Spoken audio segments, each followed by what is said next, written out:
ऐतिहासिक, पौराणिक आणि सांस्कृतिक वारसा लाभलेलं हे आहे आपलं शिंदेवड गाव. गावाची लोकसंख्या 2307 इतकी आहे. गावात प्राचीन महादेव मंदिर आणि दक्षिणमुखी मारुती मंदिर आहे. अशा या आपल्या गावात राजेश भैयांनी अनेक विकास कामं करून सोयी सुविधांमध्ये मोलाची भर घातली आहे. आपल्या गावातील रस्त्यांची कामं देखील प्राधान्याने करण्यात आली आहेत. शिंदेवड गाव ते अवलगाव रस्ता खडीकरण केलं. अंकुशनगर ते शिंदेवड गाव रस्ता काम पूर्ण केलं. शिंदेवड गाव ते पानेगाव रस्ता काम पूर्ण केलं.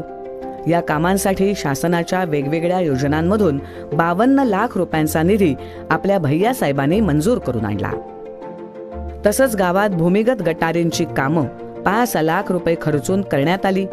नदीवर कोल्हापूर टाईप बंधारे बांधण्यात आले, ज्यामुळे परिसराची जलपातळी वाढली आहे. जलजीवन मिशन अंतर्गत गावात पाण्याची टाकी आणि पाईपलाईनचं काम लाखो रुपयांच्या निधीतून करण्यात आलं आहे. हे काम प्रगतीपथावर आहे.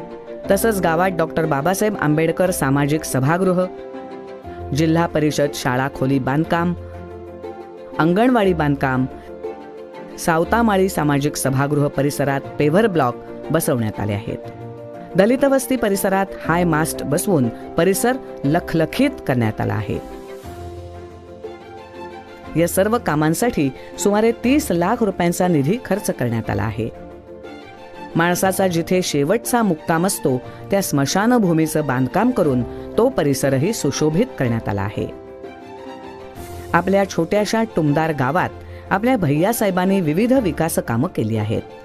विकास कामांचा गाडा असाच सुरू ठेवण्यासाठी आपल्याला भैयासाहेबांच्या पाठीशी उभं राहावं लागणार आहे. चला तर मग निश्चय करूया आणि राजेश भैयांना साथ देऊया.